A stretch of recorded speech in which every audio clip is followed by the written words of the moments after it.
안녕하세요. 오늘은 뭐 인천 내려오는데 사고 났대요. 그래가지고 사람이 죽고 뭐 다쳤다고 사상 사고니까 사망자하고 다친 사람과 함께 있다는 건데 자세한 건 모르겠고 어쨌건 30분 동안 안 가더라고요. 그래서 부득이하게 늦었습니다. 자, 절대 동인천 갔다 온 거 아닙니다. 나는 절대 늦어도 뭐 거짓말을 안 해. 근데 열차가 30분 동안 안 가더라고요. 그래서 부득이 시작합니다. 자, 거기 문장의 짜임. 오늘은 지난 시간에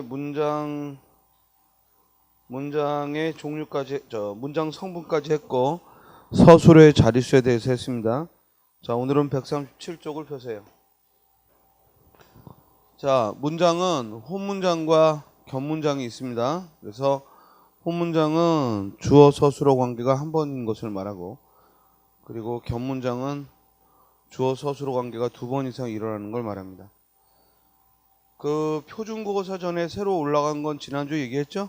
자, 거기 혼문장을 보시면 순위가 일어난다 하면은 주어 서술어 관계가 한 번 이루어지고, 또 순위가 아침에 일찍 일어난다 하고 이렇게 아침에 일찍 하는 부사어가 들어가도 결국 서술어는 한 번밖에, 주어와의 관계가 서술어가 한 번만 사용되었으므로 혼문장이다 이 말이야. 그러니까 결국 혼문장이냐 겹문장이냐 하는 것은 서술어의 개수가 좌우하는 거지 나머지 문장 성분은 관계가 없다 이 말이죠. 또 그 밑에 철수가 공을 던졌다 했을 때 역시 던지다 서술어 한 번 등장했고 따라서 혼문장입니다. 만약에 거기에 그 공을 하고 그라는 문장 성분 뭐죠? 그는 문장 성분이 뭐예요? 관용어. 그리고 또 멀리 하면 문장 성분이 뭐야? 부사어. 이렇게 관용어 부사어가 더 들어가도 서술어는 한 번만 등장했으므로 혼문장입니다. 또 철수가 어른이 되었다 이렇게 어른이라는 보호를 취했죠. 되다 아니다는 보호를 취하고 따라서 철수가 되었다 하고 주어 서술어 관계가 역시 한 번만 이루어지고, 만약에 여기 헌 옷이 새 옷이 되었다 하고 헌과 새는 문장 성분이 뭐예요? 관용어죠. 문장 성분은 관용어고 품사는 관용사고, 그래서 이렇게 관용어가 더 들어가도 문장의 길이가 길어져도 역시 혼문장이다. 결국 서술어의 개수가 즉 혼문장이냐 겹문장이냐를 좌우한다. 자, 그럼 이제 겹문장으로 들어가면 겹문장은 서술어가 두 번 이상 이루어진 걸 말하는데 이 겹문장에는 두 가지가 있다. 겹문장에는 두 가지가 있습니다.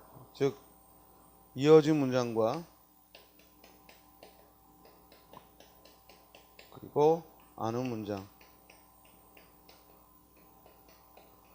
자, 겹문장이니까 혼문장과 달리 겹문장이니까 서술어가 두 번 이상 결합되는 건데 그 결합되는 방법이 이어진 문장은 즉 전절과 P1 앞의 문장과 P2 뒤의 문장이 나란히 이어지는 거예요. 그리고 그 문장과 문장 사이는 연결어미를 통해, 우리 앞에서 어미의 종류 배웠죠? 연결어미를 통해 앞문장과 뒷문장이 이어질 때 이걸 이어진 문장이라 합니다. 물론 연결어미의 종류가 대등적 연결어미와 종속적 연결어미가 있으니까 이어진 문장도 그 종류가 두 가지, 뭐하뭐 대등하게 이어진 문장과 종속적으로 이어진 문장이 있겠죠. 반면에 이 아는 문장은 즉 문장은 하나예요. 문장은 하나인데 그 속에 주어, 목적어, 서술어가 있으면 그중 어느 하나에 다시 문장이 들어있다라는 얘기죠. 그러니까 문장 안에 다른 문장이 성분으로 들어가 있으면 이 안겨 있는 걸 안긴 문장, 이걸 안고 있는 전체 문장을 뭐라고 한다? 아는 문장이라고 이야기를 합니다. 그러니까 이 안긴 문장은 명사 절로 안기거나 또는 서술절로 안기거나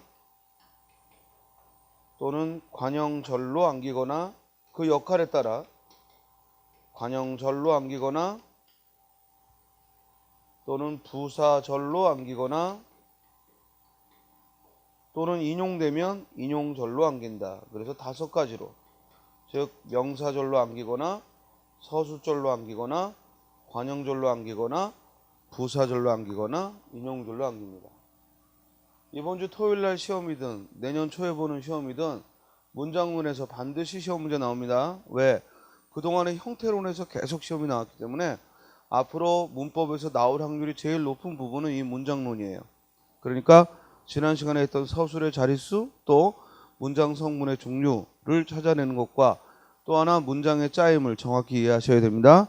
그래서 견문장은 이어진 문장과 아는 문장이 있고 이어진 문장은 이렇게 앞에 오는 문장 P1과 뒤에 오는 P2가 연결 어미를 통해 이어지고 그러므로 종류가 2가지. 대등적 연결 어미로 이어지면 대등하게 이어진 문장, 종속적 연결 어미로 이어지면 종속적으로 이어진 문장입니다. 그리고 아는 문장은 즉 P1 안에 P2가 문장 성분으로 들어가 있고 그 안겨있는 문장은 절이라는 이름을 붙여서 말합니다. 그러니까 명사절이란 무슨 뜻이에요? 명사 역할을 하는 안긴 문장. 서술절은 서술어 역할을 하는 안긴 문장. 관형절은 관형어 역할을 하는 안긴 문장. 이런 의미가 되는 겁니다. 자, 예문 보죠. 먼저 대등하게 이어진 문장은 즉 2가지 나열과 상반. 그래서 나열되거나 상반될 때 대등하게 이어진 문장이라고 하고 그 이외에 이유, 조건, 원인, 가정, 배경 등으로 이어지면 그건 종속적으로 이어진 문장. 다시 한번 대등하게 이어진 문장은 P1과 P2가 어떻게 이어질 때? 나열, 상반. 쉽게 말하면 그리고 그러나로 이어질 때. 이를 대등하게 이어진 문장이라 하고 반면에 그 이외에 이유, 조건, 원인, 가정, 배경 등으로 이어지면 이는 종속적으로 이어진 문장. 예문을 보면 새벽이 오고 어둠이 사라졌다 하면 새벽이 온다, 어둠이 사라지다가 앞에 오는 문장 새벽이 오다, 주어 서술어, 뒤에 어둠이 사라지다, 주어 서술어. 이 둘이 자연현상을 2가지를 나열했죠. 그러므로 대등하게 이어진 문장이 됩니다. 그러나 그 밑에 중간에 보면 새벽이 오면 어둠이 사라진다 이러면 이때는 단지 자연현상을 나열한 게 아니라 앞에 오는 것이 조건이 되고 뒤에 오는 게 그 결과가 되죠. 즉 새벽이 오니까 어둠이 사라졌다는 얘기이므로 이럴 때에는 종속적으로 이어진 문장이다 라고 해요. 따라서 그 연결 어미가 뭐뭐하고 뭐뭐하며 뭐뭐하지만 뭐뭐하나 뭐뭐하든지 뭐뭐하거나 이런 식의 즉 나열과 상반의 의미로 연결 어미가 이어지면 대등하게 이어진 문장이고 뭐뭐하면 뭐뭐해서 뭐뭐하니까 뭐뭐할수록 뭐뭐하게 등으로 이어지면 종속적으로 이어진 문장이다. 그러니까 굳이 뭐 연결 어미의 종류를 한국 사람이 외울 필요는 없죠.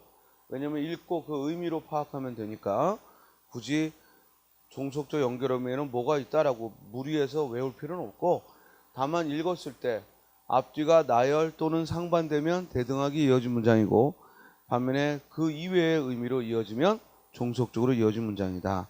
이런 뜻입니다.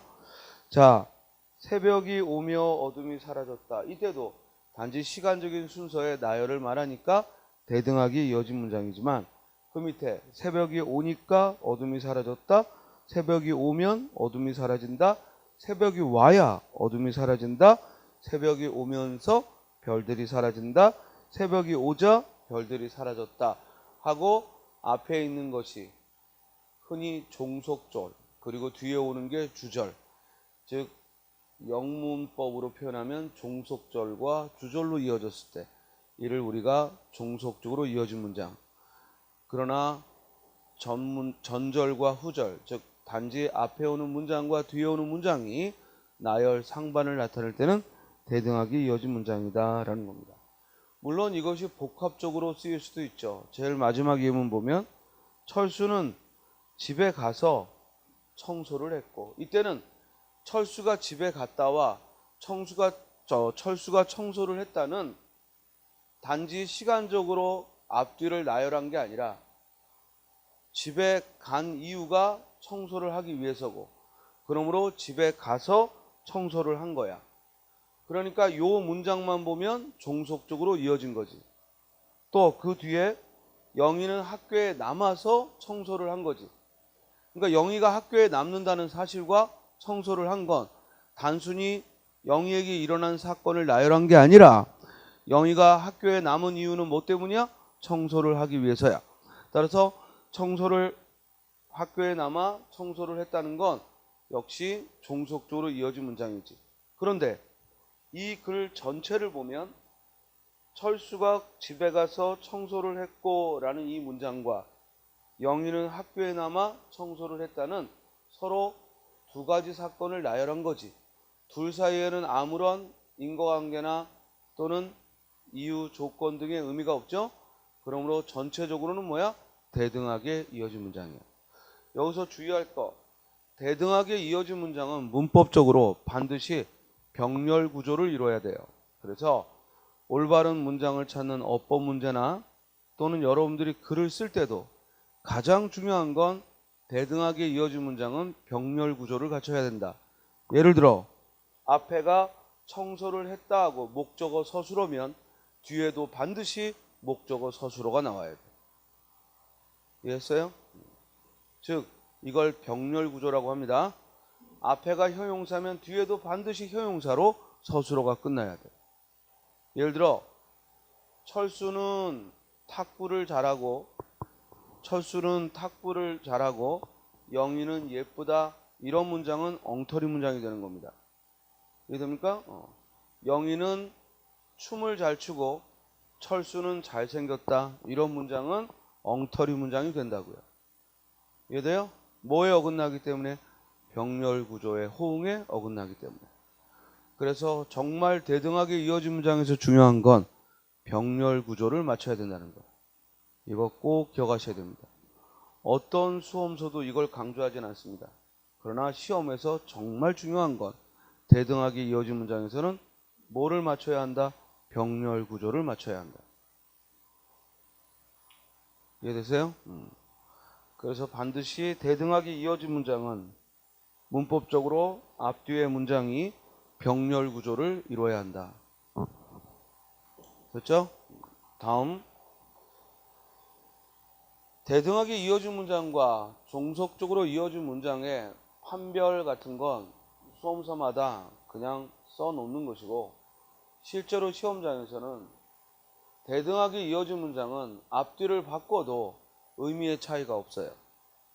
그러나 종속적으로 이어진 문장은 앞뒤를 바꿔버리면 이유나 조건, 원인 등이 뒤바뀌기 때문에 원래 있던 말과 의미가 달라질 수밖에 없죠.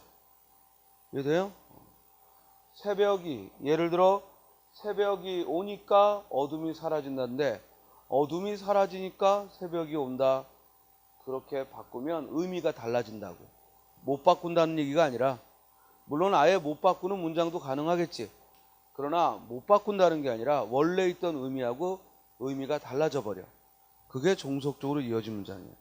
그러나 철수가 교실에서 청소를 하고 영희가 학교에서 청소를 한다. 이건 앞뒤를 바꿔도 단지 영희와 철수라는 주어가 앞뒤로 바뀔 뿐이지 문장의 즉 의미는 똑같단 말이죠. 이해되세요? 그러므로 눈이 와서 길이 미끄럽다는, 길이 미끄러우니까 눈이 왔다고 쓸 수는 없다는 얘기야. 뭔 소리인지 알겠어요? 그러므로 눈이 와서 길이 미끄럽다는, 길이 미끄러워서 눈이 왔다라고 이루어지지 않는다고. 그러므로 종속적으로 이어진 문장이지. 자, 거기 길이 눈이 와서 미끄러졌다 이렇게 해놓고 맞다라고 쓴 건 다른 설명을 한 거야. 이건 교재에 지금 편집이 잘못됐는데요. 여기 눈이 와서가 이렇게 문장 중간에 들어가서 길이 눈이 와서 미끄럽다 이러면 부사절을 아는 문장으로 볼 수도 있다는 얘기야. 다시 한번, 종속적으로 이어진 문장은 부사절을 아는 문장으로 판단할 수도 있다라는 그런 설명이지, 결코 종속적이냐 대등하냐의 판별의 방법이 아니고, 종속적이냐 대등하냐라는 판별의 방법은 어떻게 해야 돼? 앞에 오는 문장과 뒤에 오는 문장을 통째로 앞뒤를 바뀌었을 때 의미가 같은가라는 걸로 판별하는 거예요. 이해했어요? 그 밑에도 여름에는 비가 오고 겨울에는 눈이 온다 이러면은 앞뒤를 바꿔서 겨울에는 눈이 오고 여름에는 비가 온다. 의미 똑같죠? 의미 똑같죠? 그러므로 대등하게 이어진 문장이에요. 단, 이 경우에는 문장 중간에 들어갈 수가 없다. 이제 그렇게 해서 판별을 말했지만, 더 쉬운 건 방금 스님이 말한 대로 전절과 후절, 앞에 문장과 뒤에 문장을 바꿔도, 위치를 바꿔도 의미가 같으면 뭐라고? 대등하게 이어진 문장. 앞문장과 뒷문장의 순서를 바꾸면 문장이 성립이 안 되거나 의미가 달라지면 뭐라고 한다? 종속적으로 이어진 문장. 단 종속적으로 이어진 문장은 뭐로 볼 수도 있다? 부사절을 아는 문장으로, 부사절을 아는 문장으로 볼 수도 있다라는 거. 알겠죠? 시험 문제 다음 문장의 짜임이 나머지와 다른 거 했을 때 가장 쉬운 문제는 1, 2, 3번은 호문장인데 하나만 겹문장이면 답은 그 하나겠지. 또 나머지는 모두 이어진 문장인데 하나만 아는 문장이면 그게 답이겠지. 이해돼요? 그런데 여러분들이 보기에는 1번부터 4번까지 모두 이어진 문장처럼 보이는데 하나가 이렇게 길이 눈이 와서 미끄럽다 이런 식으로 써놨을 때는 아, 이건 종속적으로 이어진 문장으로 볼 수도 있지만, 아니, 종속적으로 이어진 문장으로 볼 수도 있지만 부사절을 아는 문장으로 볼 수도 있지. 그렇다면 얘밖에 답이 될 게 없구나. 그때 이제 이렇게 두 가지 경우로 볼 수 있는 사례를 생각하면 되는 거야. 이해돼요? 그냥 평소에는 뭐야? 그냥 종속적으로 이어진 문장으로 보면 돼. 근데 그렇게 봐서는 도저히 답이 안 나와. 우리 예전에 언어의 기능 공부할 때에도 이곳은 금연장소입니다. 또는 어서 가십시오. 이런 말은 무조건 일단 표현적 기능이야.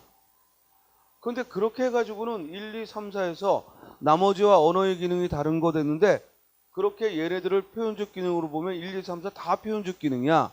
그럼 답이 안 나오잖아. 그럴 때는 뭐야? 이것은 금연장소입니다는 뭐로 볼 수도 있다? 가마적 기능으로 볼 수도 있다. 또 어서 출발하시지요밖에 없다면 나머지는 다 명백한 표현적 기능인데 거기에 어서 출발하시지요가 있다면 아, 얘는 뭐로 볼 수도 있다? 가마적 기능으로 볼 수도 있다. 이러면서 답을 찾아야 된다고. 자, 그럴 때 이제 두 가지로 볼 수 있는 사례에 주의를 해야겠다. 평소에는 그냥 눈이 와서 길이 미끄럽다를 길이 눈이 와서 미끄럽다라고 해도 그냥 평소엔 종속적으로 이어진 문장으로 보면 돼. 그러나 그렇게 해가지고 답이 안 찾아질 때 그때 뭐로 보자는 거야? 부사절을 아는 문장으로 볼 수도 있다. 알겠죠?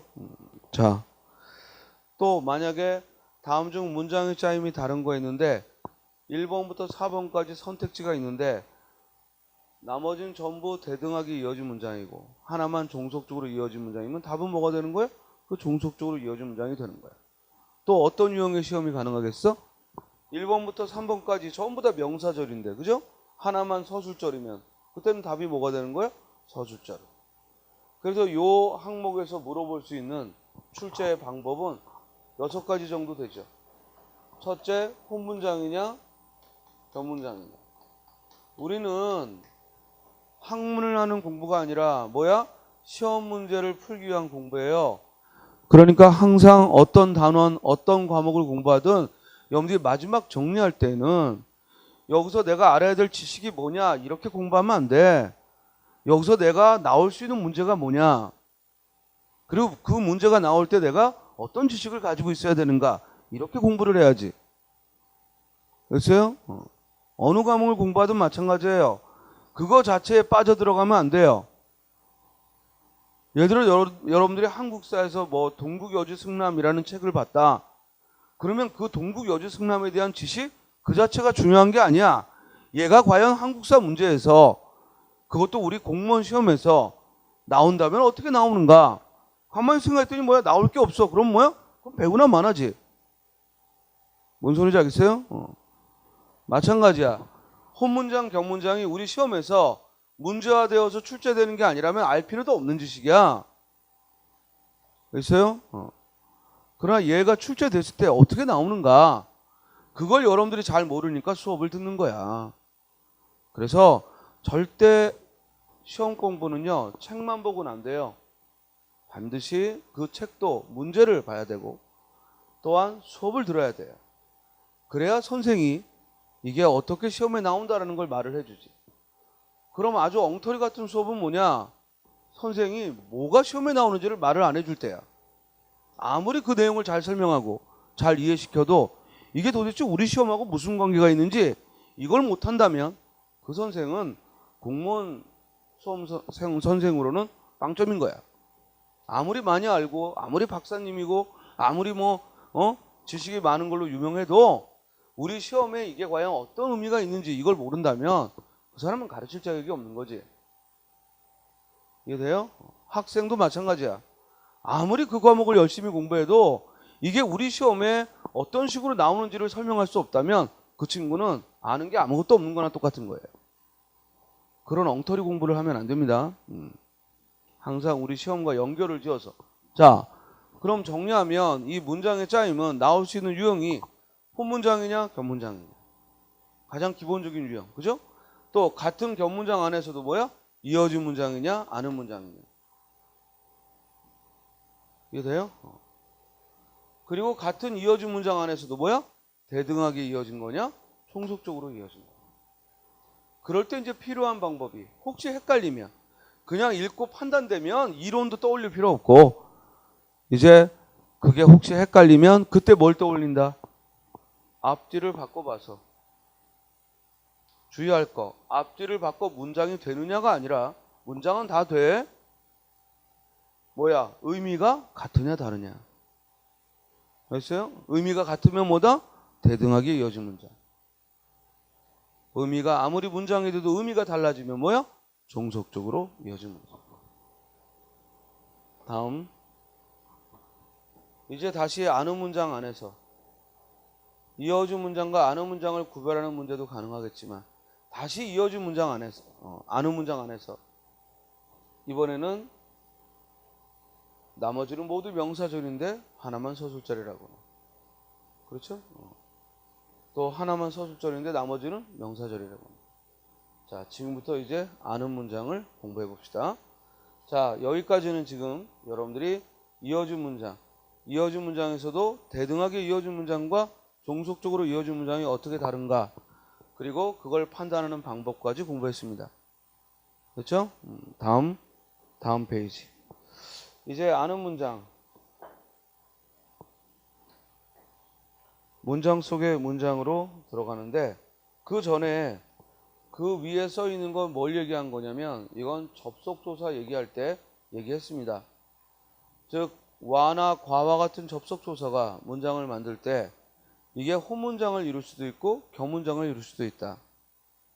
예를 들어 철수와 승호는 한강에서 스케이트를 탔다라는 말은 철수가 한강에서 스케이트를 탔다라는 문장과 승호가 한강에서 스케이트를 탔다라는 두 개의 문장으로 결합한 것이므로 비록 서술어가 스케이트를 타다 한 번만 등장했더라도 두 개의 주어가 각각 그 문장의 주어가 되니까 견문장이고 견문장 중에서도 뭐야? 대등하게 이어진 문장이 되는 겁니다. 이해됐어요? 또 목조어가 두 개일 때 목조어가 둘 이상일 때도 마찬가지겠지? 철순이는 닭과 토끼와 소를 기른다. 이때도 역시 혼문장이 아니라 닭을 기른다, 토끼를 기른다, 소를 기른다 해서 공통적인 기르다를 한 번만 쓴 거니까 역시 대등하게 이어진 문장이다. 그러면 아까 스님이 대등하게 이어진 문장은 반드시 뭘 갖춰야 된다? 병렬구조. 그러니까 기른다라는 서술어에 닭과 토끼와 소가 모두 호응을 해야 돼. 이해되세요? 부사어가 역시 둘 이상이 나왔을 때도 마찬가지. 빗물이 앞문과 뒷문으로 밀려 들어온다. 이때도 앞문으로 밀려 들어오고 뒷문으로 밀려 들어온다 라고 호응이 된다면 역시 대등하게 이어진 문장. 물론 병렬 구조가 이루어져야지 앞문으로 하고 호응이 돼야 되고 뒷문으로 하고 호응이 돼야 되고. 이해되세요? 어젯밤 폭풍에 돛과 돛대가 찢어지고 부러졌다 하고 동시에, 즉 접속조사와 연결 어미가 동시에 즉 나열되어서 쓰일 수도 있죠. 근데 사실 이런 문장은 문법적으로 만들 수는 있지만 문법적으로는 좋은 문장이 아니죠. 뭐라고 해야 돼? 돛이 찢어지고 돛대가 부러졌다. 이렇게 하는 게 더 적절하죠. 뭐냐면 돛과 돛대가 모두 찢어지다나 부서지다와 함께 호응하는 건 아니니까. 물론 이거에 문장을 쓸 때 틀렸다라고 말하진 않아요. 그죠? 그러나 문법적으로는 정확한 문장은 아니죠. 왜냐면 대등하게 이어진 문장은 반드시 뭘 갖춰야 된다? 뭘 갖춰야 된다? 병렬 구조를 갖춰야 한다. 이거 잊으면 안 돼요. 대등하게 이어진 문장은 반드시 병렬 구조를 갖춰야 한다. 자, 그 밑에 보면 마주치다, 만나다, 부딪히다 이런 단어들은 철수와 승호는 골목길에서 마주쳤다 이러면 이때는 두 주어가 반드시 서술어와 각각 호응하는 게 아니라 마주치다 호응하라면 주어가 둘 이상이 나와야지. 그러므로 이때는 뭐야? 대등하게 이어진 문장이 아니라 뭐예요? 호문장이다. 그렇죠? 철수와 승호는 서로 닮았다. 이 경우도 닮다라는 이 서술어는 둘 이상의 주어가 필요하니까 역시 호문장이죠. 결국 호문장이냐 견문장이냐는 서술어가 좌우하는 겁니다. 서술어가 둘 이상의 주어를 취한다면 이때는 각각 문장을 만들 수가 없으므로 호문장이다. 또한 중의성을 가질 수가 있기 때문에 이런 주어가 둘 이상이 나오는 이런 문장은 잘못하면 중의성을 가질 수 있기 때문에 주의를 하자. 예를 들어 철수와 기철이가 교실 청소를 했다는, 각각 교실 청소를 했다면 이어진 문장이지만 함께 교실 청소를 했다면 호문장이 되거든요. 이해돼요? 그러므로 중의성을 가질 수 있다. 해석상의 중의성을 가질 수 있다라는 겁니다. 그러니까 이런 경우는 이제 중의적 표현에, 즉 잘못된 문장으로서 중의적 표현의 사례가 될 수 있겠죠. 해석의 여지가 둘 이상이 되면 이는 중의적이다라고 하는 겁니다. 다음 이제 아는 문장으로 가서 먼저 139쪽 네모박스 예문을 보시면 우리는 철수가 귀국했다는 사실을 알았다. 자, 이 문장에서 서술어가 뭐야? 알았다라는 거야. 주어는 뭐예요? 우리는. 그리고 알다는 목조가 필요하잖아. 무엇을 알다. 이 문장에서 사실을 하는 목조가 나온 이유는 오로지 뭐야? 알다가 목적어를 필요로 하는 서술어이기 때문에 그래요. 만약에 서술어가 목적어를 필요로 하지 않는 그런 동사, 자동사가 서술어에 왔다면 목적어는 있을 필요가 없죠. 그래서 우리가 지난주에 뭘 공부했냐면 어떤 문장에서 어떤 성분들이 필요로 하는가 하는 건 뭐가 결정한다? 서술어가 결정한다. 그러니까 알다라는 말이 나왔으니까 당연히 무엇을 아느냐 목적어가 나와야 되고 그 목적어가 뭐야? 사실을 알아야 된다는 거지.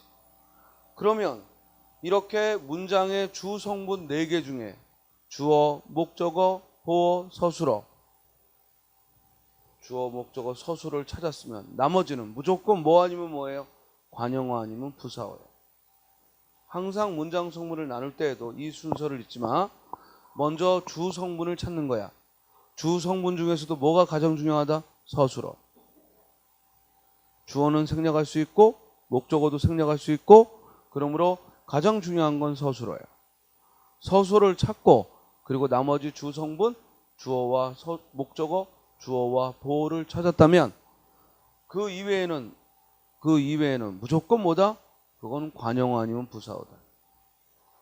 물론 문장 맨 앞에 쉼표 찍고 나오는 건 독립어지만 독립어는 정말 말 그대로 독립적으로 쓰였기 때문에 결국 관형어 아니면 부사어인 거야. 그럼 여기서도 우리는 사실을 알았다는 거야. 그러면 그 앞에 철수가 귀국했다는 몽땅 뭐가 되는 거야? 그냥 관형어야. 몽땅 관형어가 되는 거야. 이걸 다시 철수가 주어 귀국했다 서술어는 할 필요가 없는 거야. 그리고 그 관형어를 이루는 철수가 귀국했다 이걸 살펴봤더니 그 안에 주어 서술어가 있으니까 관형어 역할을 하는 문장이잖아. 그래서 뭐라고 이름 붙여? 관형절이라고 이름 붙이는 거야. 이해됐어요? 그러니까 이 문장의 문장 성분을 분석해라 그러면 뭐라고 해야 돼? 우리는 주어 철수가 귀국했다는 관형어 사실을 목적어 알았다 서술어 이러고 끝나는 거야. 철수와 귀국했다는 분석 안 하는 거야. 일부러 물어보지 않는 한. 일부러 거기다 밑줄 치고 이 문장의 문장 성분하고 물어보지 않는 한 절대 철수가 주어 귀국했다는 서술어 이러는 거 아니라고. 알겠죠? 그래서 항상 문장 성분은 앞에서부터 찾으면 안 된다. 앞에서부터 찾으면 안 된다. 자, 그럼 명사절의 예문을 봅니다. 그가 돈이 많음이 분명하다. 서술어 뭐야? 분명하다. 분명하다. 그럼 분명하다는 무엇이 분명하냐? 주어만 있으면 돼. 한 자리 서술어야. 주어만 있으면 돼. 그 주어가 뭐야? 밑줄 친 그가 돈이 많음이야. 그가 돈이 많다는 것이 그게 분명하다는 거야. 그가 분명한 게 아니라 이걸 자꾸 그가를 주어로 하니까 해석이 안 되고 문법적으로 잘못 판단하게 되는 거야. 자, 그러면 밑줄 친 그가 돈이 많음은 결국 주어 역할을 하니까 뭐라고 이름 붙이면 돼? 명사절이라고 이름 붙이면 되지. 주어 역할을 하는 문장이라 주절 이러고 싶겠지만 주어절 이러고 싶겠지만 우리 문법에서는 주어 역할을 하거나 목적어 역할을 하거나 기타 등등 명사와 같은 그런 역할을 하면 모두 합쳐 뭐라고 불러? 명사절이다 라고 부르는 거야. 그러니까 이 경우는 명사절이 주어로 쓰였다 이렇게 말하는 거예요. 그리고 어떤 문장이 명사절이 되려면 마지막 종결 어미가 이렇게 다로 끝날 수는 없잖아. 그렇죠?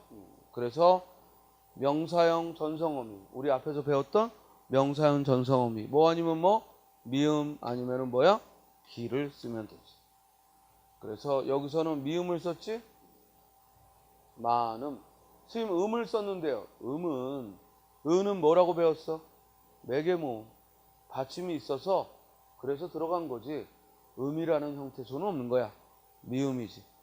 받침이 있는 말에는 받침이 없는 말에는 뭐야? 미음. 따라서 명사형 어미 음이 들어가 있지. 그러니까 음이라고 말하든 미음이라고 말하든 똑같은데 이 둘이 다른 게 아니라고. 앞에 받침이 있으면 뭐야? 받침이 없으면 미음. 또 그 밑에 진실한 사람이 되기가 정말 어렵다. 여기서 서술어 뭐예요? 어렵다. 그럼 어렵다도 무엇이 어렵냐? 주어만 있으면 돼. 그 주어가 뭐야? 진실한 사람이 되기가 주어야. 그럼 이런 문장 독해할 때는 이것이 어렵다. 이게 포인트야. 진실한 사람이 되다가 포인트가 아니라 그게 어렵다. 이 어렵다가 포인트라고. 이해돼요? 그러면 정말은 문장 성분이 뭐가 돼? 필요한 주어 서술을 찾았잖아. 그럼 정말은 뭐가 돼? 부사어가 되겠지. 뭐 아니면 뭐라 그랬어? 관용어 아니면 부사어. 이게 정확히 방법을 알면 쉬운 거예요. 어려울 리가 없죠. 품사는 좀 어려울 수 있어도, 알겠어요? 품사는 어려울 수 있어도 문장 성분 찾는 건 쉽습니다. 자, 따라서 진실한 사람이 되다가 주어가 돼서 명사절로, 명사절이 주어로 사용된 거야. 이때는 명사형음이 뭘 썼어? 기를 썼지. 다음, 나는 그가 성실한 사람임을 깨달았다. 이때 서술어 뭐예요? 깨달았다. 대답 안 하면 선생님도 안 한다. 공부하고 가라고 그랬어. 듣고 가지 말고. 이 추운 날 여기까지 와가지고 듣고 가려고 하지 말고 그냥 1대1로 지금 공부한다 생각하고 하세요. 그래야 기억에 남지. 남들 대답하는 것만 듣지 말고. 그렇게 남들 하는 것만 따라할 거면 뭐하러 힘들게 여기까지 와. 집에서 하지. 그죠? 자, 나는 그가 성실한 사람임을 깨달았다. 서술어 뭐라고요? 깨달았다. 주어 뭐예요? 나는.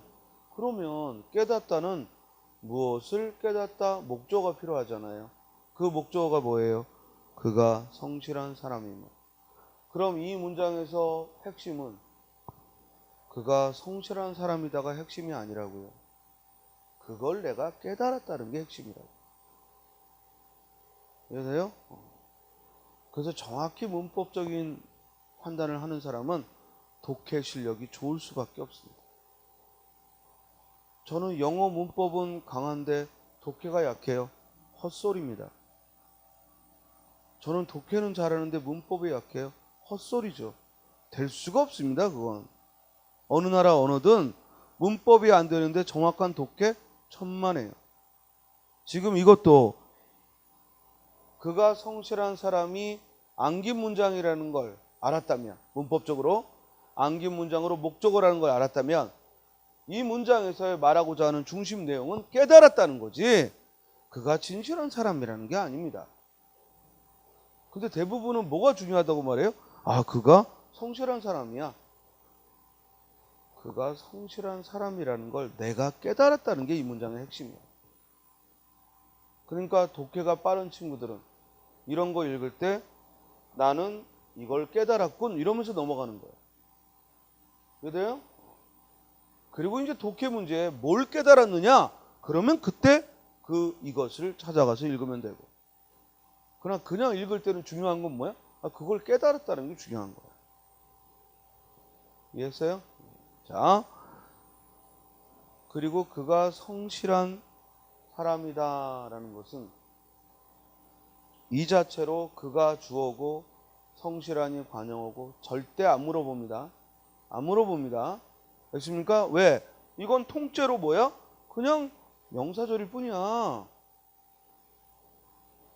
알겠어요?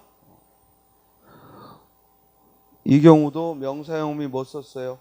미음을 써서 명사절이 목적으로 사용된 거죠. 다음, 철수가 부상을 당했다는 것은 낭설이다. 서술어 뭐예요? 낭설이다. 그럼 무엇이 낭설이냐? 무엇이 즉 잘못된 말이냐? 그 무엇이 주어만 있으면 되죠? 그러니까 서술어 낭설이다. 주어는 철수가 부상을 당했다는 것. 그런데 우리 문법에서는 이제 특이하게도 명사형음이 미음이나 기가 오면 명사절이다. 저건 뭐 이론의 여지가 없는데 이렇게 관형음이 는을 써서 뒤에 의존명사 것을 꾸미면 여기까지 보면 관형절이잖아요. 근데 이걸 관형절로 보지 않고 이 것까지 포함해서 뭐로 보겠다? 명사절로 보겠다. 그래서 명사절을 만드는 두 번째는 명사형음이 미음이나 기를 쓰는 게 아니라 또 어떤 방법이 있다? 뭐뭐 하는 것. 이건 우리가 학자들의 의견을 따라가는 거예요. 뭐뭐 하는 것 하고 의존명사 것이 들어가서 뭐뭐 하는 것은 명사절로 안긴 문장이 되죠. 자, 이 문장의 서술어는 낭설이다고 주어는 뭐다? 철수가 부상을 당했다는 것. 이는 통째로 명사절이 주어로 사용된 거죠. 다음, 이제부터 무엇을 하느냐가 문제다. 여기서 서술어 뭐야? 문제다. 그럼 무엇이 문제냐? 주어가 나와야 되잖아. 그 주어가 뭐야? 무엇을 하느냐가 주어지. 이 경우에는 이 의문형어미 뭐뭐 하느냐 하는 이 의문형어미가 특별히 전성어미 없이 통째로 뭐가 된 거야? 명사절로 역할을 한 거지. 그래서 문장이 통째로 뭐뭐 하느냐, 뭐뭐 하는가, 뭐뭐 하는지 이와 같은 의문형어미는 그것이 통째로 명사절로서 그래서 뒤에 격조사가 올 수 있다는 얘기예요. 뒤에 가하고 격조사가 왔다는 얘기는 앞에 오는 게 뭐야? 체언 역할을 하는 거다 이 말이야. 그래요? 만약에 한 단어라면 그건 체언이라는 걸 말해주는 거고, 만약에 그게 한 단어가 아니라 문장이라면 뭐야? 체언 역할을 하는 문장, 곧 명사절이라는 걸 말해주는 거야.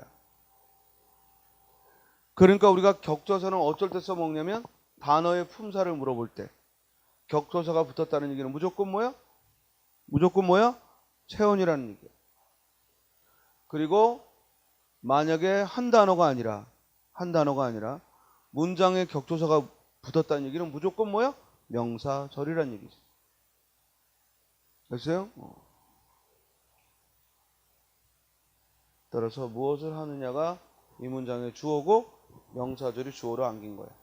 그럼 나머지 이제부터는 뭐야? 이제부터는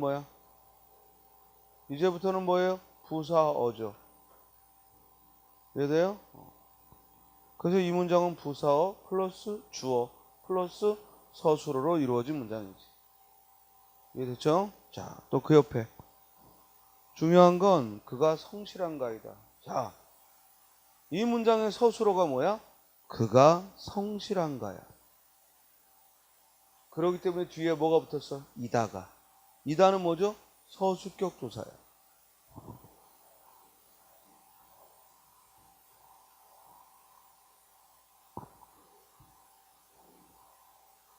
어떤 단어에 어떤 X라는 단어가 오고 여기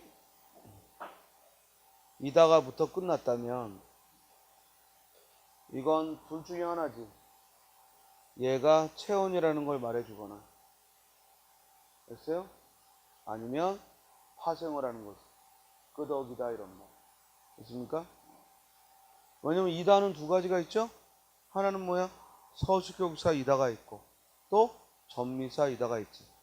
근데 지금은 전미사 이다는 생각하지 말고 서술격 조사로서의 이다만 생각해.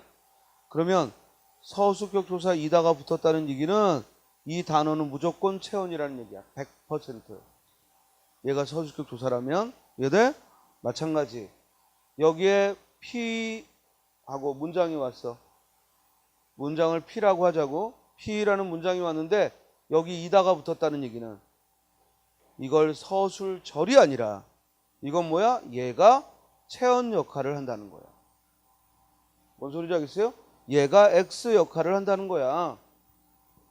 그러니까 얘는 서술절이 아니라 뭐라고 불러야 돼? 명사절이 뭐로 쓰였다? 서술어로 쓰였다. 서술절하고 헷갈리면 안 돼. 명사절이 서술절로 명사절이 서술어로 쓰일 때는 반드시 뭐가 붙어? 맨 뒤에 이다가 붙어. 요 이다가 없으면 그냥 서술절이야. 알겠어요? 그러나 서술격 조사 이다가 붙었다는 얘기는 이 P가 명사절이 서술어로 쓰였다. 이런 뜻이죠. 알겠어요? 따라서 중요한 건 그가 성실한가이다 해서 서술어는 뭐야? 그가 성실한가이다. 주어는 중요한 것은. 그러면 주어에도 명사절 중요한 것이 들어갔고, 그리고 서술어에도 그가 성실한가라는 명사절이 들어갔어. 이해됐어요? 그러므로 항상 뭐뭐 하는 것은 하고 주어가 나오면 서술어도 뭐야? 뭐뭐이다로 끝나. 이건 공식이야. 우리말은 항상, 이건 나중에 올바른 문장 찾기에서 중요한 방법이 됩니다. 항상 앞에 주어가 뭐뭐 하는 것은 하고 나오면 서술어는 반드시 뭐가 나오다? X이다 하고 명사문이 서술어로 온다. 알겠죠? 이렇게 자세하게 할 때 잘 들어두세요. 평소에도 이렇게 자세히 말 안 합니다. 이렇게 자세하게 설명하는 수업 드뭅니다. 그러니까 잘 알아두고, 그리고 문법적으로 잘 알아두면 연립 독해를 이제 실수하지 않고 정확하게 할 수 있고, 그리고 글을 보는 안목이 이제 늘어납니다. 물론 그렇다고 해서 우리 글을 막 잘 쓰게 되거나 그러지는 않습니다. 그건 또 별개의 능력이기 때문에. 그렇지만 적어도 읽기 능력은 엄청나게 향상될 수 있습니다. 책을 많이 안 읽어도. 알겠어요? 자, 잠깐 쉬었다가 이제 서술조부터 보죠.